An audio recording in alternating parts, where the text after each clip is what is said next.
c'est le système d'exploitation qu'on a installé sur ces ordinateurs.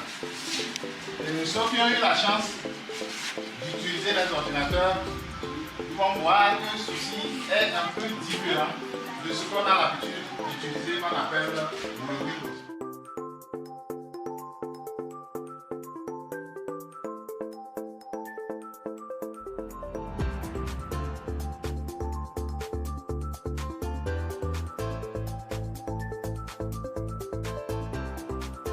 Le collectif Emabuntu, ça a débuté en 2010, où j'ai commencé à travailler comme bénévole à la communauté Emmaüs de Neuilly-Plaisance. Je me suis rendu compte que des ordinateurs nous étaient donnés sans disque dur, et donc il a fallu mettre en place un système pour reconditionner ces ordinateurs.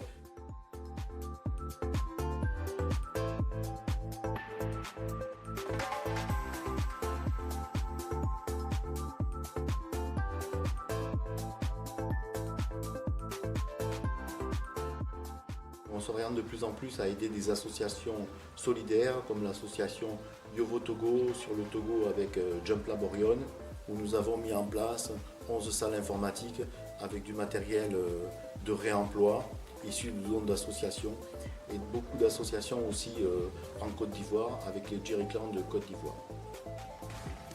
L'idée était de produire un système d'exploitation libre, facilement utilisable par tous, pour un usage familial et éducatif. L'objectif, c'est de permettre au plus grand nombre d'accéder à la connaissance sans avoir besoin d'Internet.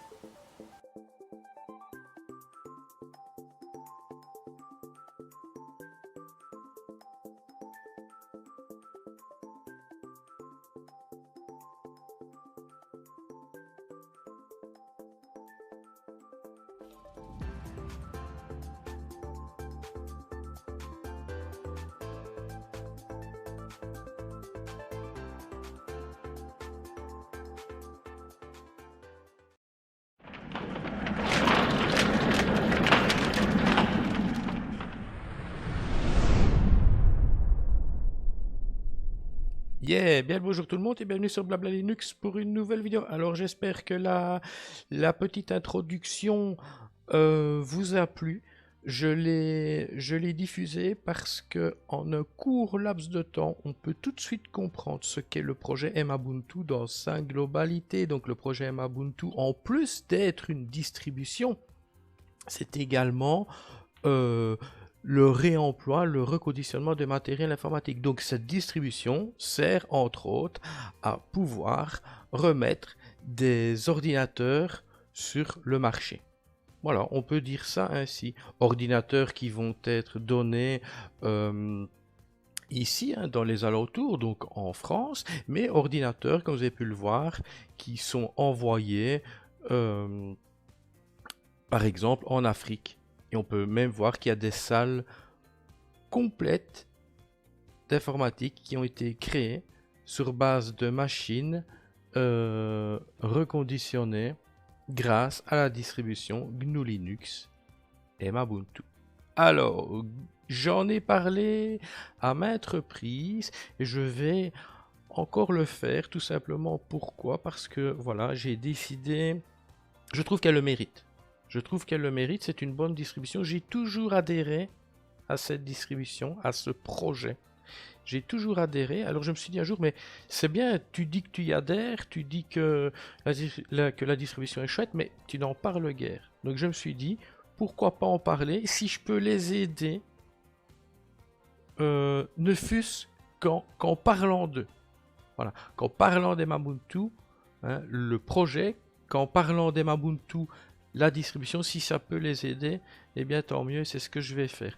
Aujourd'hui, ça va être un peu spécial. Vous me connaissez, j'aime bien blablater, blablater, blabla Linux. J'aime bien radoter, blablater. Alors si je commence, et là j'ai déjà commencé en fait. La vidéo va durer 2 heures. Ici, je vais la présenter rapidement. Pourquoi? Parce que j'ai décidé de créer une série de courtes vidéos exclusivement dédié à cette GNU Linux Emabuntu DE3 1.0 et l'ensemble de ces courtes vidéos va couvrir, j'espère, l'intégralité, ou si pas l'intégralité, quasi l'intégralité de la distribution. comment installer LXDE, comment paramétrer son dock, je sais pas moi, comment changer le style du menu principal des applications, comment installer des logiciels, comment supprimer des logiciels, voilà. Donc ici, et puis voilà, pourquoi en parler pendant 1 heure alors que je l'ai déjà présenté auparavant quasi dans son intégralité. Donc ici, ce qu'on va plutôt voir, on va réaliser une installation ensemble. Pourquoi je vais vous le dire, parce qu'il y a une nouveauté, hein. Oui, voilà, et je vais en gros, oui, m'attarder, on va dire, plus sur les nouveautés. Voilà. Donc, ce qu'on va faire, je vais démarrer VirtualBox, mais avant toute chose, Amaury, tu as la tête en l'air. Alors, regardez. Nous avons les changelogs de cette GNU Linux Ubuntu DE3 1.0 qui est basé sur Debian 10.1 XFCE. Ce sont les changelogs. Les changelogs, ce sont quoi? Ce sont toutes les nouveautés, les fonctionnalités, les corrections de bugs. On peut voir ajout du support de l'installation en mode UEFI Secure Boot. Génial. Ajout de l'installateur en mode live Calamares. Donc, maintenant, quand on démarrera la distribution en mode live et que l'on voudra procéder à son installation, ce sera Calamares qui sera de la partie. Attention, si vous ne démarrez pas en mode live, mais que vous voulez à la place directement procéder à l'installation de la GNU Linux Ubuntu, ce sera l'installateur de Debian. On continue. Ajout du support multiboot USB à Calamares. Validé avec multisystème. Ajout des utilitaires Orage et N10 GTK. Je vous le dis franchement, Orage je connais. Je pense que c'est le calendrier. Mais ça, je vois pas. Voilà. Je vous dis, j'ai guère consacré de temps à, je vais dire, à me tenir au courant de toutes les nouveautés. J'essaye, mais c'est pas évident. Suppression de Minitube. Oui, je pense qu'il y avait un souci avec Minitube et c'était pas récent. C'était un souci qui durait. Minitube ne se lançait plus. Je pense qu'il est obsolète. Amélioration des fenêtres, paramètres et outils d'Ubuntu. Personnalisation de Calamares. Correction du non-lancement de l'ISO en mode UEFI sous VMware Workstation. Oui, ça fonctionne maintenant. Correction du support des firmware non libres lors de l'installation. Yeah. Correction fenêtre de sélection du pays et du clavier lors de l'installation. Correction de problèmes au niveau de la sécurité de la distribution. Et oui, il y a une personne qui est venue et qui a bien aidé, je pense, Patrick, qui a décelé des problèmes de sécurité, voilà, et qui a expliqué de quoi il s'agissait. Et Patrick a fait du formidable boulot, comme d'habitude. Comme d'habitude. On va le caresser dans le sens du poil, parce que quand Patrick se fâche, ça y va. Là, il m'a dit Annie... je veux bien, moi, t'as dit que tu nous ferais une présentation, là, mais il serait grand temps, parce que moi, j'ai envie de sortir la news qui dit que la Ubuntu est là. Mais bon, si tu traînes, ça va sortir le réchauffé. Ok, Patrick, je la sors, cette présentation, Patrick. Non, c'est de ma faute, j'ai tardé. Vous me connaissez maintenant. Mise à jour de LibreOffice des écoles. En version 2.05, et lire couleur 5.0.0, Grammalect 1.3.2. Et alors, là c'est encore toutes des mises à jour, HP Lip est mis à jour, TurboPrint, Multisystème, TimeViewer en version 14.5. Et quelque chose, Firefox OSR et LibreOffice. Voilà, c'est fait, c'est fait. Alors attention, ça c'est la page officielle du projet Ubuntu qui est hébergée sur sourceforge.io. Si vous voulez télécharger cette image ISO, tout se passe dans Download. Et là, ça fait plaisir de voir Ubuntu DE3, Debian Edition 3 1.0, donc Debian 10 Buster XFCE. Ouais, moi j'ai téléchargé celle-là, on peut le voir, l'architecture 64 bits, 3 Go. Prouesse technique, 3 Go. Ouais, prouesse technique, qu'est-ce que je vais dire à ce niveau-là? Oui, l'image ISO s'est allégée. Il y a eu un énorme travail de fait par Patrick et tous les gens qui travaillent sur cette distribution pour alléger l'image ISO. Comment? En se disant à un moment donné, bon, on va un peu regarder ce que notre image ISO incorpore comme logiciel. On va voir s'il n'y a pas des doublons. Hein? On va voir s'il n'y a pas des logiciels obsolètes qu'on peut virer et remplacer par d'autres. Remplacer par d'autres, pourquoi pas plus légers quand on sait. Voilà, donc formidable boulot de fait. 3 Go, c'est rien pour cet Ubuntu.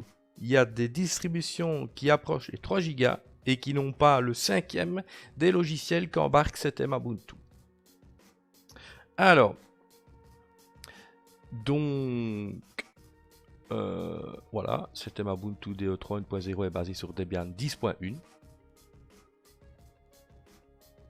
Et cet Ubuntu DE3 1.0 qui est basé sur Debian 10.1 utilise l'environnement de bureau XFCE. Voilà. J'aimerais t'en dire, mais je vais dire dans d'autres vidéos. Sinon, ça va être beaucoup trop long. Alors, l'image ISO, la voici. Si je fais un clic droit, propriété, on peut voir 3,3 Go. Splendide. Alors, j'ai créé une machine virtuelle. Vous voulez voir la config? On va vite la survoler. Voilà. Donc, j'utilise type Linux, version Debian 64 bits. Bidirectionnel pour le presse-papier partagé, glisser, déposer. Alors, hop, hop, hop. 2 Go de RAM, largement assez. Processeur, j'ai alloué ce que j'avais. Activer PAENX. Accélération, c'est par défaut. Affichage, 64 mégas de mémoire vidéo. J'utilise comme contrôleur graphique sous VirtualBox, VBox, VGA et non VM SVGA qui fonctionne très bien. Bureau à distance, rien, enregistrement, rien, stockage, voilà, son, voilà. Enfin voilà, c'est les réglages. Donc ce qu'on va faire, on y va, on démarre. On démarre et ce qui est génial, c'est qu'on ne doit pas croiser les doigts. Tout fonctionne à merveille. Ce que je vais faire, pour que ce soit un peu plus confortable, voilà. Alors, je vais choisir la langue française. On peut essayer Ubuntu sans l'installer,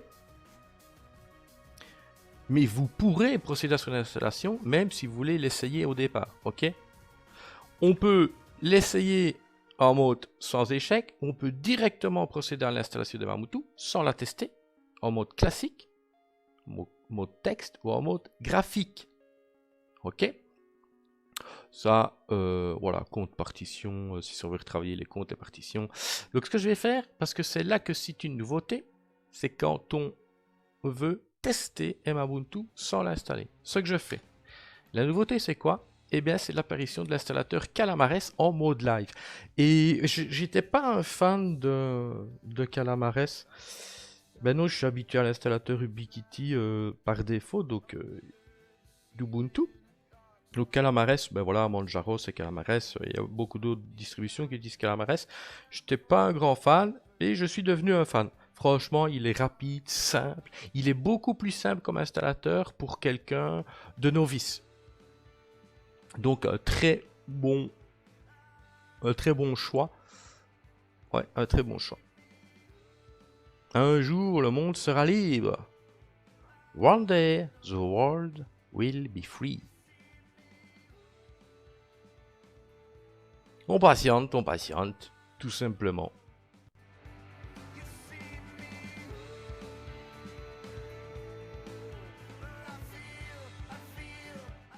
Voilà. On va passer en full screen, mais en restant en mode fenêtré. Alors, bienvenue sur Ubuntu Debian édition 3. Merci d'avoir essayé Ubuntu. Ben, mollo, je l'essaye là. Et nous espérons qu'elle répondra à vos attentes. Certainement, je valide. Yeah. Et attendez, je vérifie quelque chose. Ok. Je vérifie juste un peu.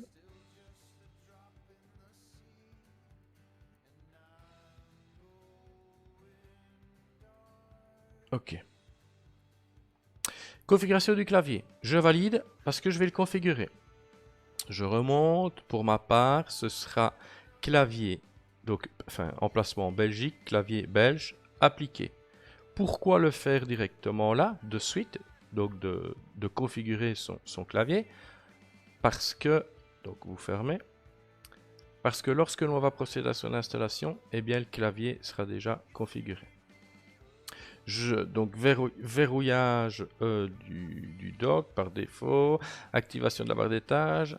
Alors, je vous explique. Activer le dock, ça va activer le dock ici dans le bas. Verrouillage de dock, on va verrouiller le dock. Donc un déplacement involontaire ne pourra pas se faire. Par exemple, activer la barre d'étage. Ça, c'est la barre d'étage. On pourrait travailler uniquement avec le dock, ou uniquement avec la barre d'étage, ou avec les deux. Voilà. Je vais activer la barre d'étage. Je vais activer l'espace de travail. Ce sont les espaces de travail virtuels qui vont apparaître. Hein. Et activer le thème sombre. Ça, c'est une nouveauté également. Nouveauté que j'ai déjà présentée. Parce que ce qu'il faut savoir, c'est que avant que vous ne puissiez bénéficier de cette MADE3 taguée 1.0, version finalisée, Patrick, le chef d'orchestre, nous a pondu 8 images ISO de test. C'est bien. Voilà. Moi, je n'ai pas participé à la remontée de bugs cette fois-ci. C'est pour ça que je vais me rattraper avec une bonne présentation, je l'espère. Je valide. Vous avez vu? Les espaces de travail virtuels viennent d'apparaître. La barre des tâches est là. Alors, le dock n'y est pas parce qu'il y a une dernière configuration. Choix de la version du dock. Complète. Pour les personnes qui veulent accéder à toutes les applications, on va pouvoir accéder à toutes ou presque aux 9/10 des applications contenues dans le menu ici. Simple. Voilà, du calme. Simple. Pour les débutants et ma très chère Madame Michu. Basique pour les enfants et très grands débutants. Pas nécessairement. Vous pouvez, vous n'êtes pas un enfant, vous pouvez le mettre en basique. Hein, ok. Validé. Alors, voulez-vous installer des logiciels non libres dans la distribution? J'annule. Vous pouvez décocher si vous voulez ou annuler, c'est le même. De toute façon, là, on ne fait que tester. Là. On teste. Et Mabuntu accueil. Génial. Juste avec une simple fenêtre d'accueil, on est renvoyé partout. Vers les tutoriels, vers les outils, le forum, cahier Debian, paramètres, vidéo, référence Debian, Logitech, soutenir. Je ferme. Je regarde juste. Ok. Alors, on va l'installer. On va l'installer et regardez là, c'est Calamares qui est là. Calamares. Voilà. Ça, je le dirai à mon ami Patrick. Pourquoi ne pas mettre install et Mabuntu? Mais bon, c'est un détail. Mais c'est avec les détails qu'on fait les plus belles choses. Donc, clic droit, exécuter ou double clic gauche et c'est notre ami. Est-ce que j'ai cliqué? C'est notre ami Calamares. Voilà. Qui va se lancer. Alors j'ai fait Alt. Ah ouais, non, ça va pas aller. Ouais, c'est rien. Je vais essayer. Ah non, zut. Ça par contre, c'est ballot. Ouais. C'est rien, je vais essayer quelque chose. Suivant. Ah, ça c'est ballot. Alors ce qu'on va faire, regardez. On va faire Kierodoc. Parce que quand j'utilise la touche Alt, ça ne fonctionne pas ici. Donc on va faire activation, désactivation du dock. Validé. Voilà, c'est mieux. Suivant. Tiens, ça par contre c'est bizarre. Il n'a pas détecté. C'est un peu étonnant. Ah non, il ne le détecte pas ici. Ok, pardon. Ben si, il aurait dû. Ben, je sais plus. Bruxelles. Suivant. C'est simple, hein. Belge. Défaut. Suivant. J'efface le disque. Et alors il me dit, ok, vous voulez effacer le disque. Voilà le partitionnement que l'on va effectuer en mode automatique. Actuellement, ben, mon disque est vide. Et après, on aura une partition Debian, donc Mabuntu DE3 1.0 de 14,7 Go. Et on peut voir un swap de 4,3 Go. Suivant. Quel est votre nom? Blablateur. Quel nom souhaitez-vous utiliser pour la connexion? Donc c'est votre identifiant. c'est votre login. Vous allez utiliser un identifiant pour vous loguer à votre session. BBL. Le nom que vous voulez donner à votre machine. Par exemple, c'est utile pour identifier la machine sur un réseau local. MADE3. Restons simples. Mot de passe. Blabla. Oh, il a dit son mot de passe. Blabla pour la confirmation. Utilisez le même mot de passe pour le compte administrateur. Oui. Non, je ne veux pas une session qui démarre automatiquement sans demander le mot de passe. Suivant. Et là, récapitulatif de tout ce que l'on vient de paramétrer. On installe. Et c'est parti. On patiente, ça ne devrait pas mettre trop de temps normalement.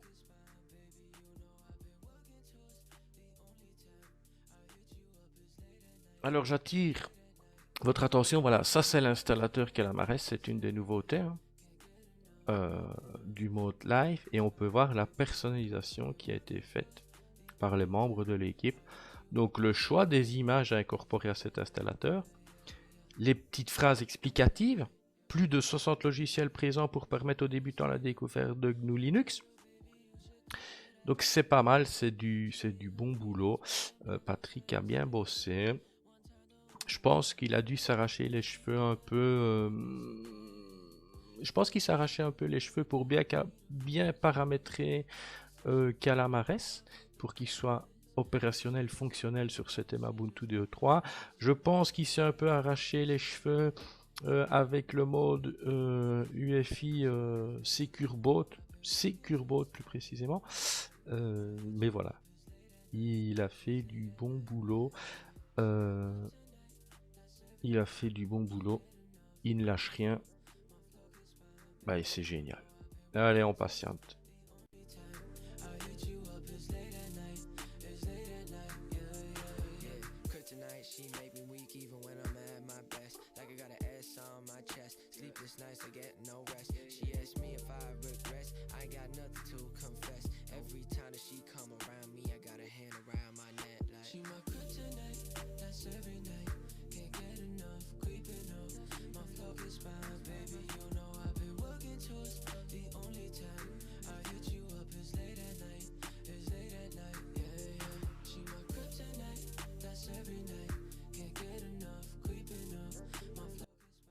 Installation terminée. Yeah. Alors, petite remarque.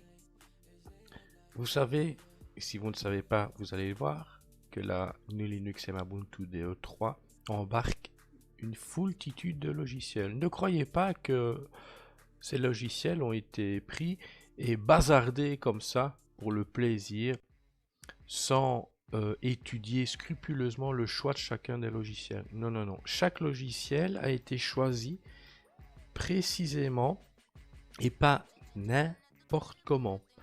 Patrick, pour chaque logiciel donc incorporé à l'image ISO, garde toujours en ligne de mire, est-ce qu'il va être utile? Est-ce qu'il n'est pas compliqué? Est-ce qu'un autre logiciel ne fait pas mieux? Ou fait presque la même chose, mais que celui-ci apporterait quelque chose de supplémentaire? Voilà. Un exemple, il essaye d'être cohérent. Il essaye que le plus de logiciels possible soit, comment je vais dire, tourne bien ou soit fait, pas spécialement, mais oui, entre autres, soit fait pour XFCE. Il va essayer d'éviter l'incorporation de logiciels développés pour KDE. Exemple, quelqu'un est venu il n'y a pas longtemps donc, et a proposé pas mal de logiciels d'analyse de trafic réseau, pas mal de logiciels d'utilitaires pour pouvoir analyser, remonter les logs, les bugs. Et ben voilà, Patrick écoutait, moi je lisais, je ne suis pas intervenu, je lisais, Patrick écoutait, puis à un moment donné il a dit à chaque fois, il essaie de trouver l'utilité d'un tel logiciel sans oublier que la distribution est faite pour le réemploi et les débutants, voire les grands débutants.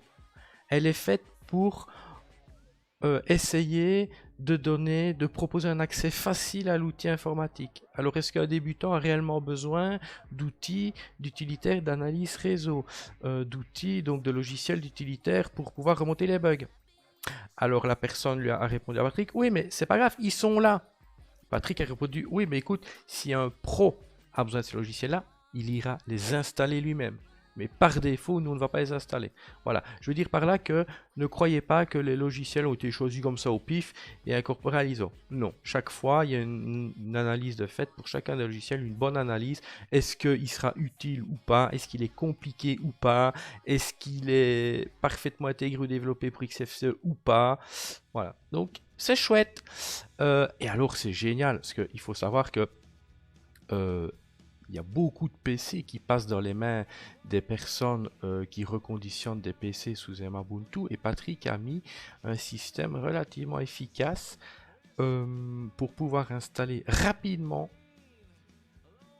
une distribution GNU Linux Ubuntu donc sur un nombre énorme de machines en très peu de temps.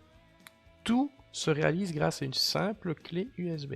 Pour vous dire, il s'est même approprié FileZilla. Oui, en développant des scripts pour FileZilla afin d'automatiser certaines tâches pour le clonage. Enfin, on en parlera dans une autre vidéo. Je redémarre. Je vous avais dit que à un moment donné, j'allais partir en vrille et voilà, la vidéo allait faire 5 heures. Ok. Petit bug ou non, si on utilise VMware Workstation, l'éjection de l'ISO s'effectue correctement. Ici, non. Donc, ce qu'on fait... Moi, ça m'arrange, en fait. Oui, ça m'arrange. Je vais vous dire pourquoi. Parce que je prends un instantané. Je fais éteindre. Voilà. Et là, je vais faire configuration, stockage. J'éjecte l'ISO. Voilà. OK. Et là, je prends un instantané que je nomme configuration. Comme ça, je peux revenir avant les dernières étapes de configuration. OK. Je démarre. Et c'est parti. Ah, nous avons le grub. On y va.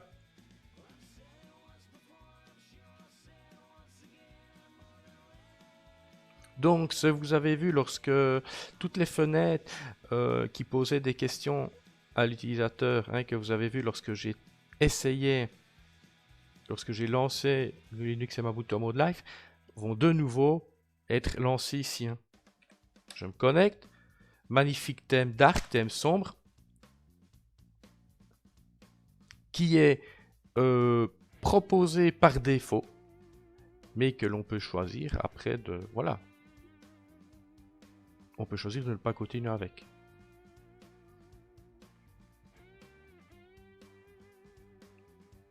Je valide. Création des raccourcis sur le bureau, changement du fond d'écran. Voilà. Alors, on sélectionne son menu d'application par défaut, soit le menu classique, soit le menu Whisker. Là, je pense que c'est le menu classique. Voilà. Je vais dire menu Whisker, vous allez voir après. Veuillez sélectionner la version d'image la plus adaptée à vos besoins. Moi, ce sera Ubuntu. Désolé. Veuillez sélectionner la version du fond d'écran la plus adaptée à vos besoins. Moi, ce sera Ubuntu Wallpaper 2. Activer la synthèse vocale G-Speech, non. Activer l'ouverture automatique de session, non. Je valide. Oh, que c'est beau. Alors, configuration du dock Kerodoc. J'active le dock. Il est activé par défaut, mais je le verrouille par défaut. J'active la barre des tâches, j'active l'espace de travail et j'active le thème sombre. OK. Vous pouvez modifier ce choix ultérieurement en allant dans menu application, paramètres, Ubuntu, bureau.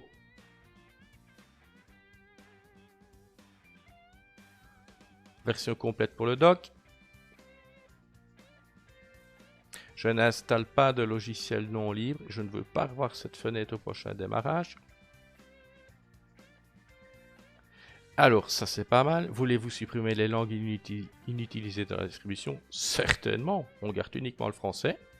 En fait, vous n'avez rien à faire. Juste ceci. Si vous ne voulez pas avoir cette fenêtre-là affichée au prochain démarrage. On valide. On patiente. Dernière étape. Et après, je pense qu'on sera accueilli par l'écran d'accueil, la fenêtre d'accueil. Comme je l'ai dit, qui vous renvoie vers pas mal de chouettes endroits, dont le forum, l'endroit pour pouvoir effectuer un don, les cahiers du débutant, donc Debian. Faut pas oublier que c'est une base Debian. Hein. Nous, Linux, c'est Ubuntu.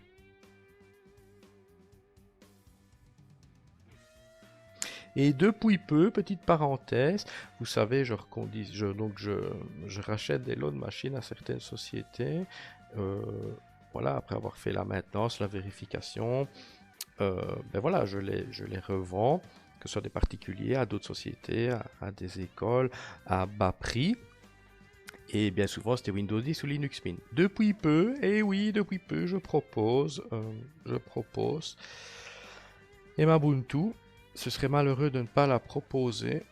Je ne peux pas ne pas proposer Mint parce que je suis un utilisateur de Mint, mais je me dois de proposer cet Ubuntu.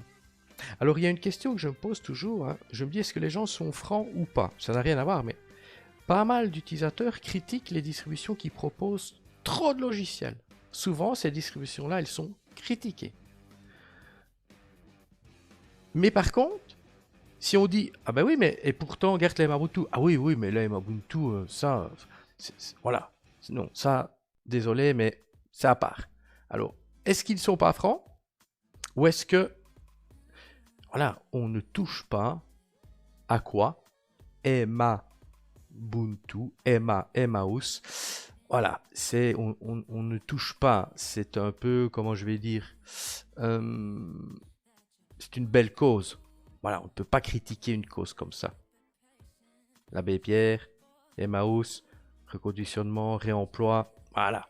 Belle cause, est-ce que on n'ose pas critiquer? Ou est-ce que ça ne se critique pas? Est-ce que les gens sont francs? Est-ce qu'ils ne sont pas francs? Dites-moi. Moi, j'ai été un de ceux qui disaient, j'ai fait partie des personnes qui ont dit à un moment donné, trop de logiciels, ça ne va pas. Mais c'est vrai que il y a une, voilà, parce que il y a une façon de choisir ces logiciels. Voilà. Il faut se limiter, mais il faut effectuer de bons choix. Et ici, la limite a été mise et les choix sont pertinents. Allez, j'arrête de parler. Ah non, oula, attendez. Écran d'accueil. Affiché au prochain démarrage. Oui. Non. Voilà. Et là, ce que je fais, j'éteins.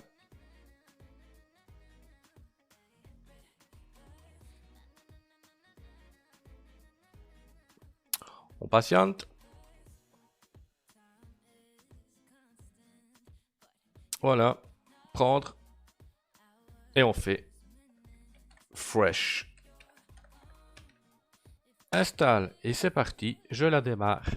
C'était ma Ubuntu DE3 1.0. Fraîchement installé avec vous.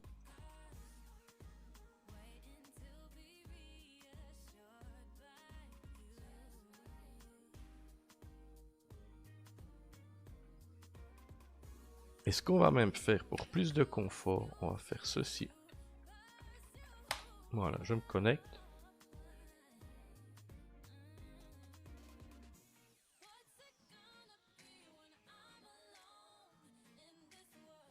Et voilà, magnifique, splendide. La différence avec le menu classique des applications et le menu Whisker, le voici. Ok. Alors, quelque chose m'a interpellé. Je dois me rendre dans paramètres. Je fais une recherche. Je vais faire. Ah ben voilà. Ubuntu Bureau. Voilà. Si vous voulez changer votre thème, regardez.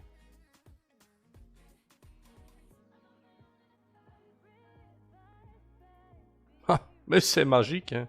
Bien joué, Patrick. C'est magique.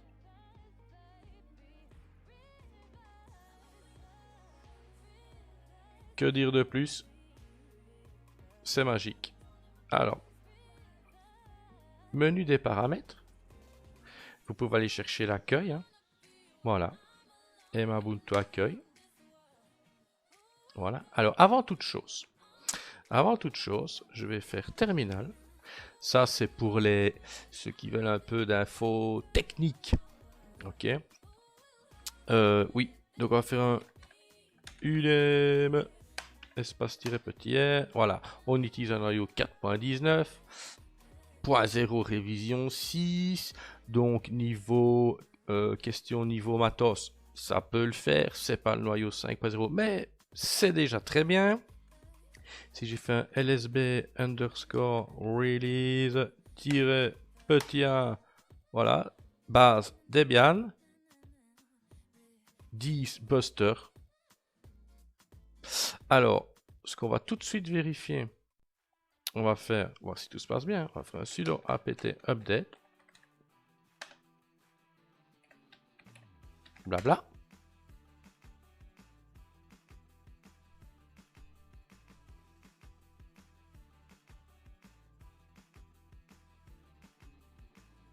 Ok. Je rappelle la commande, mais je vais faire un upgrade. On met à jour. Voir si tout se passe bien.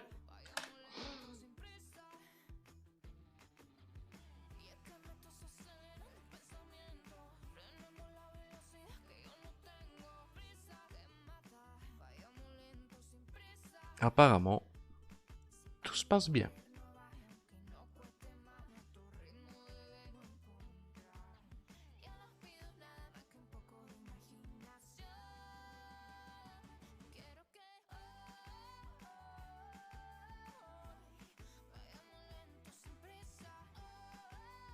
Magnifique. Vous n'avez besoin de rien installer. Enfin, si, non. Il y a toujours installé. Mais je veux dire qu'avec ce qui est embarqué dans cette image ISO, les logiciels donc qui font partie de cette image ISO vont répondre à la quasi-totalité des besoins. Toutes les catégories sont plus ou moins couvertes. Alors, attention, cette distribution peut être installée sans connexion Internet. C'est-à-dire que tous les logiciels que vous voyez là sont intégrés à l'image ISO. Si vous n'avez pas de connexion Internet, ce n'est pas grave. Vous ne pourrez pas bénéficier des mises à jour, ok, mais la distribution va s'installer telle qu'elle, comme vous la voyez là. On fait un petit htop, et voilà les ressources. 534 mégas. Splendide. Splendide. Alors, ce que j'ai envie de faire avec vous, tutoriel. Je pense que c'est notre ami Firefox qui devrait se lancer. Voilà. Mais voilà, hein. Tutoriel. Ce que je vais faire, je vais aller rechercher l'accueil. Hein.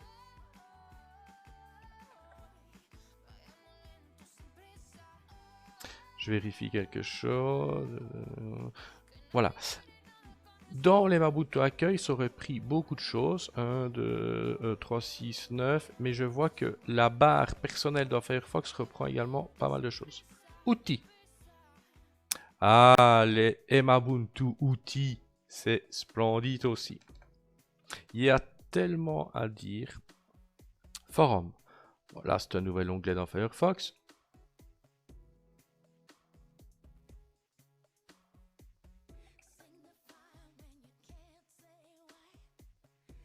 Cahier Debian, qui est ici.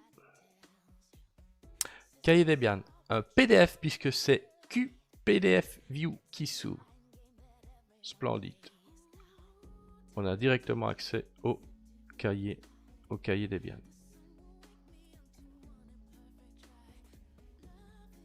Accueil. Paramètres reconnais. Vidéo. Tiens, ça m'intrigue. Vidéo. Perturbe.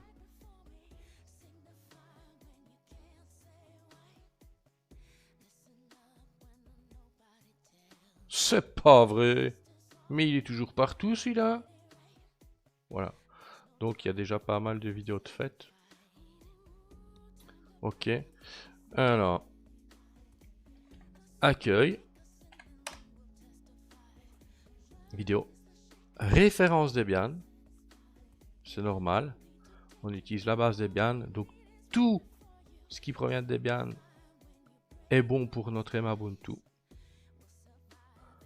Accueil. J'en ai une bonne avec mon accueil. La Logitech, pouvoir installer des logiciels facilement, simplement et rapidement. Voilà. Et en fait... Ah oui, non, ça va. Et alors faire un don. Important. Si vous savez, si vous pouvez, faites-le. Comme si vous avez du matériel dont vous ne vous servez plus. Pas nécessairement des vieux. On pense toujours réemploi, reconditionnement, Ubuntu, vieux matériel. Non, mais si vous avez du matériel que vous avez, qui n'est pas nécessairement vieux, mais que vous savez de toute façon vous n'en ferez plus rien, donnez-le. Donnez-le. Voilà. Et il y a des tas d'autres liens. Vous irez voir, vous avez Yovotogo, Lilo, moteur de recherche Lilo. Voilà. Yovotogo.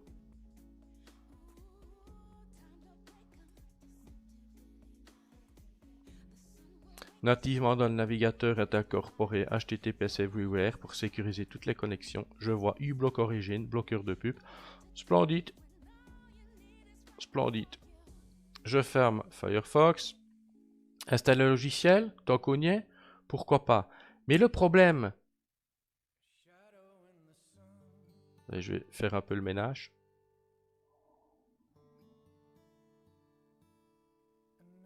Le problème...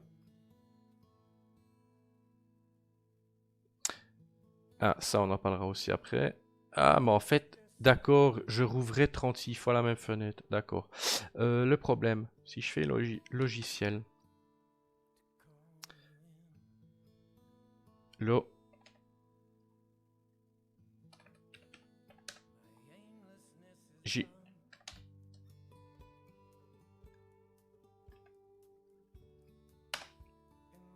Ciel. Ça, je vais pas aller plus loin. Ce sont tous les paramètres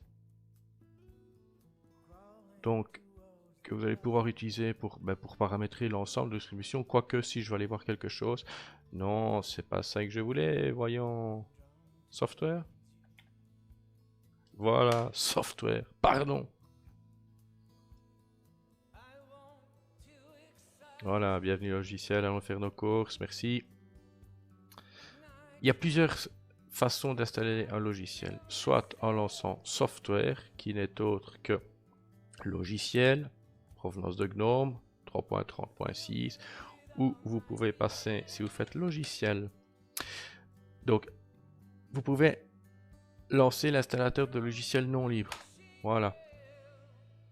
Ok, c'est génial, hein? En un clic vous pouvez installer TeamViewer version 14, Skype, des codecs et ainsi de suite. Vous pourrez également, si vous faites logiciel, désinstaller un logiciel Wine. Donc c'est tout ce qui se rapporte à un logiciel. L'installateur Flatpak, installer un paquet G2B. On a le gestionnaire de paquets synaptique. Une autre façon d'installer un logiciel.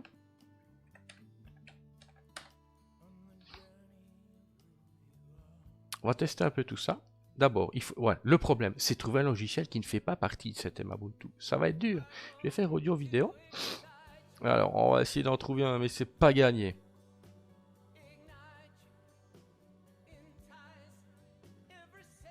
Mix. Mix. Allez, on va installer Mix.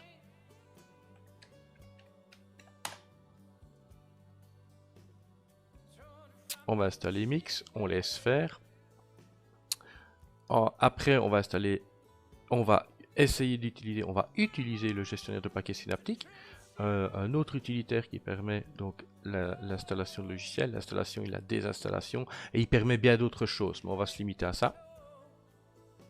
Impossible d'installer Mix. Ah, oh, pardon, qu'est-ce qui se passe? Voilà. Pardon, mon coco.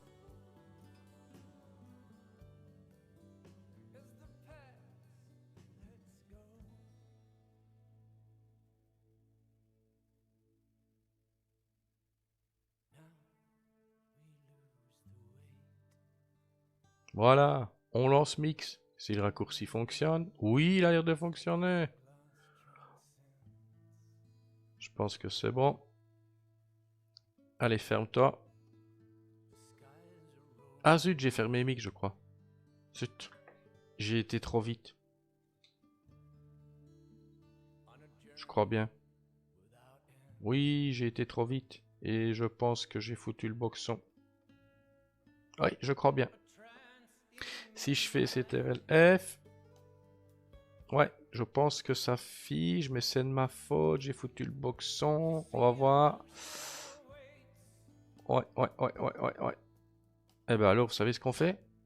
On redémarre à la sauvage. On va toujours attendre. Ouais, eh ben tant pis, on va faire...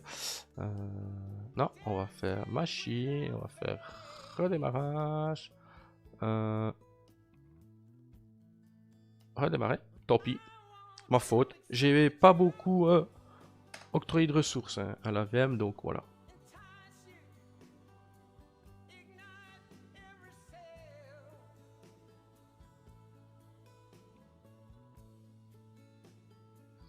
Ok. Je me connecte. Notre personnalisation va être appliquée. Voilà. Donc directement, voulez-vous créer le cache de paquets? Ah bah ouais, pourquoi pas. Oui, génial. Alors on va faire mix. On voit que mix est de la partie.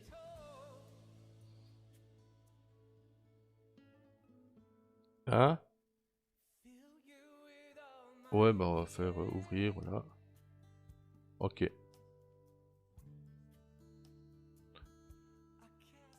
Ben voilà, écoutez, c'est passé. Il est là, c'est le principal. Alors, je vais faire mix. Maintenant, on va faire synaptique.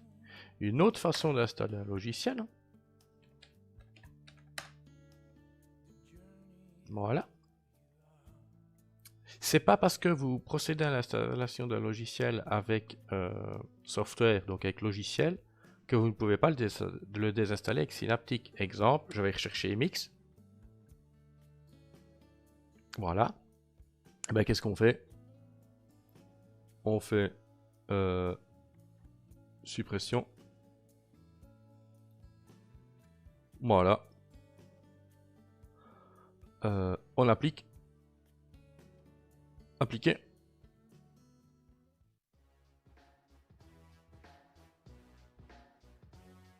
Ça va très vite. Ah, c'est pas du Windows, hein. Ça fuse. Et si je fais mix, eh ben, il n'y a plus de mix. Voilà. Même chose maintenant si vous voulez installer un logiciel.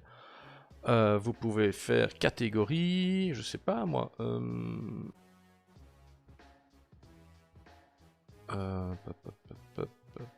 Multimédia.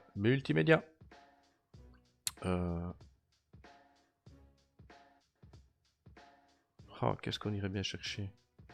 Clémentine. Non. Logiciel vidéo.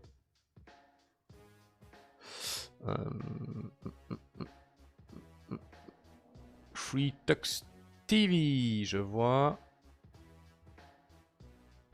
Qu'avons-nous encore? Kodi. Wow, Kodi. On pourrait. Je sais pas moi.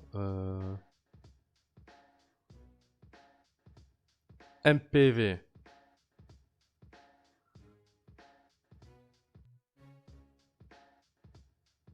OBS Studio. Allez, pourquoi pas.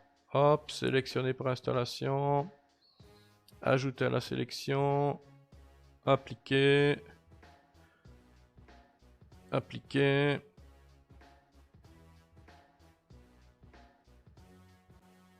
Et ça va vite. Ça fuse. C'est ça, Ubuntu. C'est beau. C'est stable. Efficace. Donc voilà. Si je vais chercher OBS, nous avons OBS qui est de la partie. Voilà. Donc maintenant, faire synaptique. Blabla.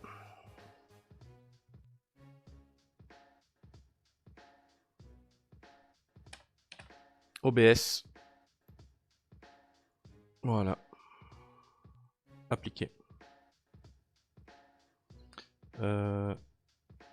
Annuler.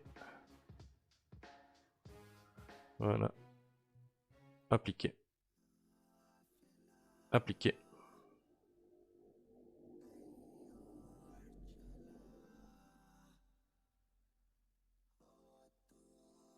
Autre façon d'installer un logiciel.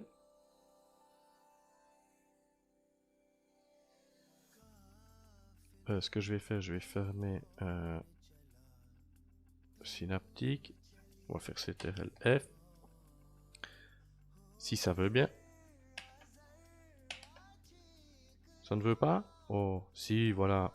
Autre façon, terminal. Sudo apt install nmoon. bmoon.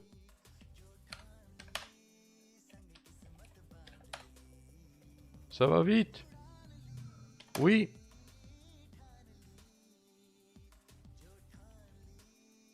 Voilà. Donc si je fais nmoon, voilà, strlc, bmoon, voilà. Vous l'enlevez tout, sudo apt auto remove.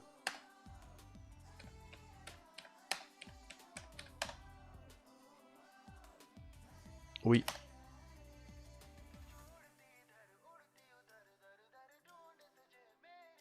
Voilà, c'est fait. Alors, ce que je voulais encore vous montrer, c'était Emabuntu accueil. Voilà, les Emabuntu outils. Retenez une chose. Emabuntu, vous retenez ça. Emabuntu. Et là, regardez, Emabuntu accueil, Emabuntu outils, Emabuntu bureau. Activer des activations doc Emabuntu. Protection doc Emabuntu. Réinstallation doc Emabuntu. Lancement doc Emabuntu. Ok. Donc, Emabuntu outils. Multisystème. Pouvoir créer des clés USB multisystème. Ok. Donc, vous sélectionnez votre langue et à partir de là, c'est parti. Quand vous fermez, vous avez le Emabuntu outil qui revient. USB Creator. Donc, écrire sur une clé USB. USB formaté. Donc, formater une clé USB. BleachBit, nettoyer son système. Il demande l'élévation des droits parce que voilà, il va devoir intervenir sur... Je ferme, je ferme. Voilà. Beautriper, réparateur de démarrage.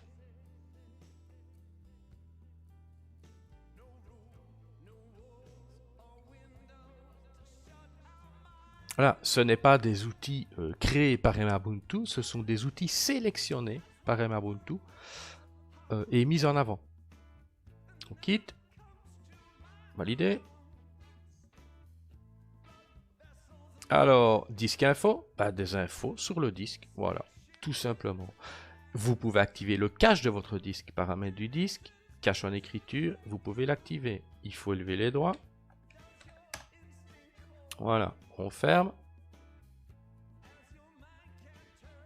Alors, Disk Manager, comme son nom l'indique, un gestionnaire de disque, tout simplement. Voilà.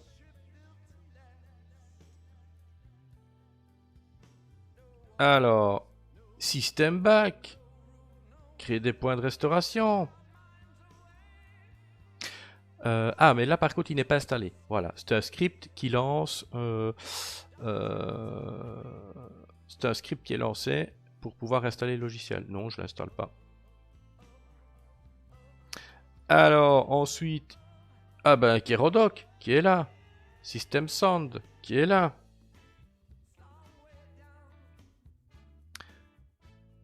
Alors, on continue. Alors, Alsa Mixer, ce sont tous des petits utilitaires. Voilà. Je m'étais dit, je vais pas tous les faire, mais Mint local.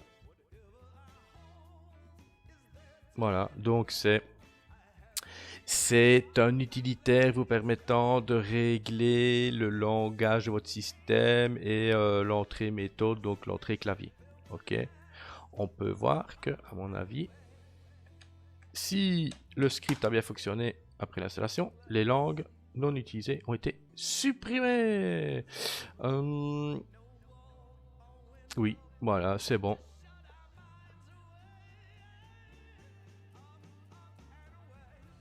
Installe LX2. On le fait.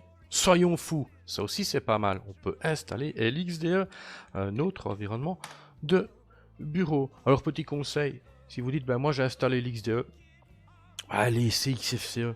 Ok, c'est pas ce que vous allez gagner comme place en supprimant XFCE. Et vous verrez que vous n'aurez pas, vous aurez peut-être quelques doublons. Hein, voilà, avec 2 environnements de bureau installés, mais c'est pas énorme. Voilà. Et vous pourriez avoir plus de problèmes à désinstaller XFCE qu'en le laissant en place. Moi, je serais vous, si vous vous dites, ah ben je vais utiliser LX2, laissez XFCE en place. Vaut peut-être mieux.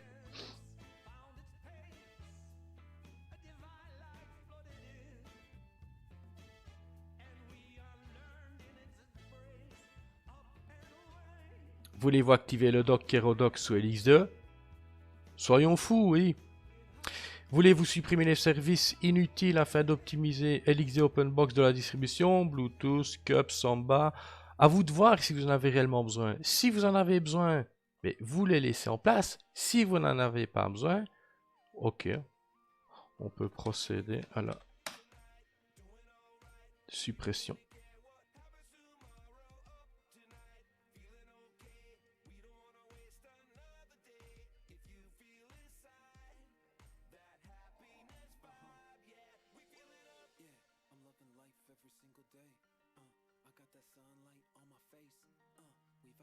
Ok. Génial. Tout se relance. Impression, bah config. Ajouter une imprimante, supprimer une imprimante, sélectionner une imprimante par défaut. HP Lib, utilitaire HP. Pour ceux qui possèdent des imprimantes HP fort répandues. Voilà, il pousse une gueulante. Cups, mais que l'on a supprimé. C'est pas grave, je vais pas plus loin. Browser.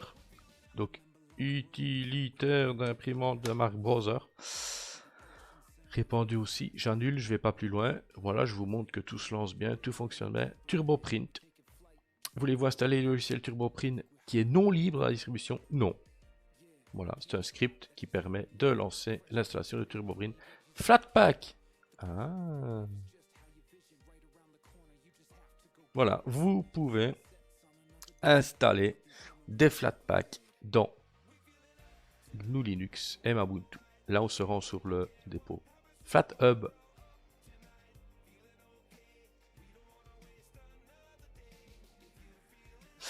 Alors, je sais pas moi. Ça va être dur de trouver quelque chose qui n'est pas installé. SuperTux.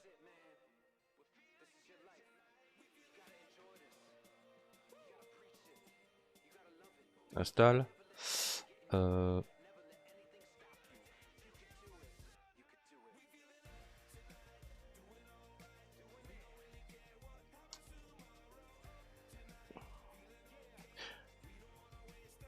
Oui, mais en fait, attendez, je suis en train de regarder à quelque chose. Attendez. Attendez. Ah, bah si. Voilà, ok.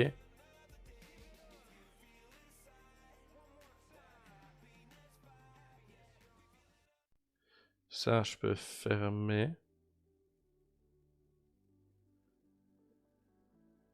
Fermer. Voilà. Logiciel.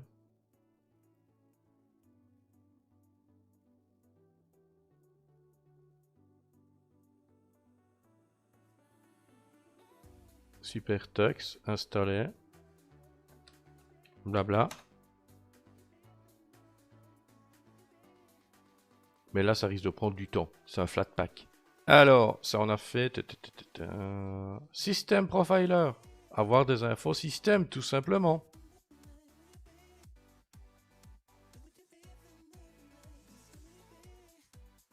On continue. LXK Map, donc régler son entrée clavier, qui normalement doit être réglée. Hein.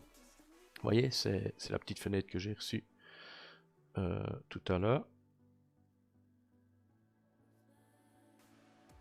Alors qu'avons-nous? Arrant Air, pouvoir intervenir sur la résolution de son écran. Voilà. Sur ce, ben, je pense qu'il faut patienter. Fermer, c'est bon, voilà. Je pense qu'il faut patienter.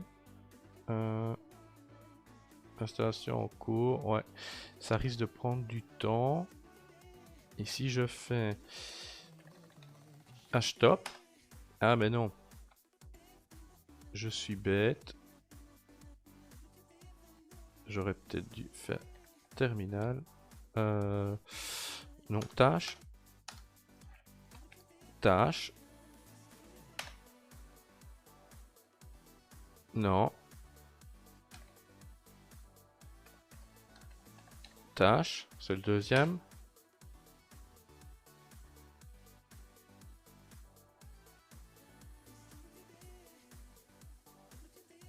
Non, je voulais voir un peu la charge réseau. Je pensais que ce serait le gestionnaire des tâches GNOME. Je pense que je n'ai que celui-là. Tâche, tâche, tâche. Ouais, je n'ai que celui-là. Donc, on a TimeShift qui est de la partie pour réaliser des instantanés système. Voilà, je vais pas le faire. On a, j'ai oublié son nom. On a Redshift, hein. Redshift qui est là. Pour diminuer la luminosité, les rayons bleuâtres de l'écran. Voilà, on peut le lancer automatiquement. HP Lip, je vais quitter. Il me semblait qu'on avait autre chose. Ah, Clipit, gestionnaire presse-papier. Ah, ben, pardon. Il est installé et il est lancé nativement par défaut. Pardon. Voilà, allez, on va lancer SuperTux. On va voir si le Flatpak a fonctionné.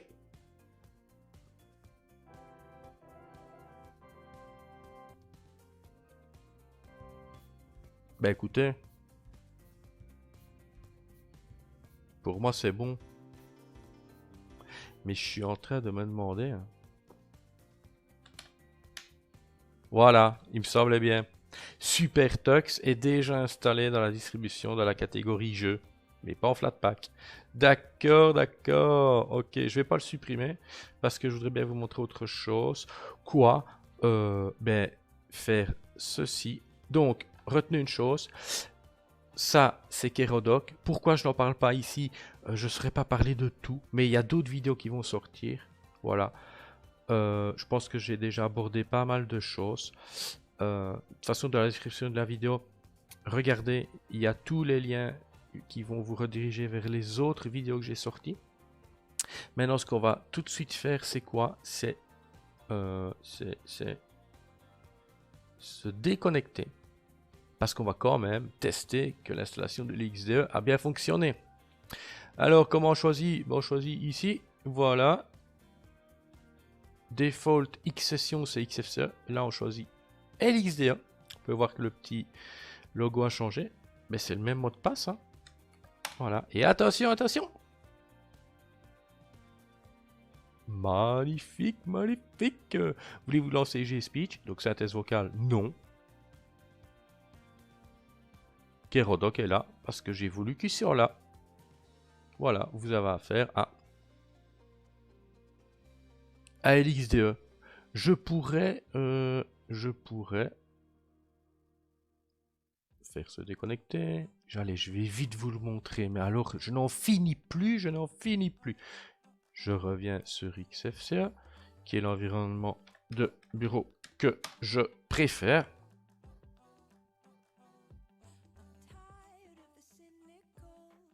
N'oubliez pas, retenez une chose, si vous faites soit Mabuntu, vous avez accès à beaucoup de choses. Activation, désactivation du dock. Vous ne voulez plus le dock. Voilà. Il vous demande le pass quand même. Il n'y a plus de dock. Voilà, il a disparu. Vous revoulez le dock. Vous faites Mabuntu, activation, désactivation du dock. Voilà, je reveux le dock. Je remets mon pass. Le dock est là. Maintenant, vous voulez verrouiller ou déverrouiller le dock. Voilà, c'est protection du dock. Voulez-vous déverrouiller par défaut le dock? Oui. Le pass est demandé. Il est déverrouillé. Ce qui veut dire que si on fait un clic droit Kero Dock, regardez, on a accès à tout plein de trucs. Voyez? Tandis que si je fais Mabuntu, protection du dock, que je le verrouille par défaut, que je mets mon pass, le dock se relance en mode verrouillé. Regardez, j'ai plus d'options, c'est fini. Oh, c'est magique. On recommence, Mabuntu, réinstallation du dock. Il y a un souci, vous voulez le réinstaller. Voilà, il bug. Lancement du dock, il n'est pas lancé, vous voulez le lancer. Changer le niveau de dock. Bah oui, on peut changer le niveau de dock. Version complète, c'est quoi? Et c'est ça la version complète. Ça dit bien ce que ça veut dire. C'est tout. C'est tout, c'est tout, c'est tout. Voilà. Simple. Voilà la version du dock simple. Même catégorie. Oh zut, j'ai lancé Firefox. Mais beaucoup moins dans chacune des catégories. Ok. Alors, on recommence. Mabuntu. Changer le niveau du dock. Basique. Pour les enfants et les très grands enfants. Même catégorie, mais beaucoup moins dans les catégories. Il n'y a presque plus rien. Il y a le minimum. Mais ça suffit pour certains. Vous voyez maintenant, voilà, il n'y a que ça. Donc moi, Mabuntu, je veux le niveau complet. Voilà. C'est ça une distribution qui fonctionne bien. On clique sur ce qu'on veut, il n'y a aucun souci. Mabuntu. Ben voilà, je pense que j'ai tout vu. Ouais, je pense que j'ai tout vu. Donc, attendez-vous à d'autres vidéos. Mais voilà, c'est nouveau. Je vais couvrir l'intégralité des fonctions et des nouveautés de cette distribution. Mais avec de courtes vidéos. C'est la dernière longue vidéo concernant Mabuntu. Ce seront des courtes vidéos. 5 minutes, 10 minutes maximum. Allez, j'espère que ça vous aura plu. Moi, je vous dis bye bye, une prochaine. C'était Annie pour Blabla Linux. Allez, ciao ciao.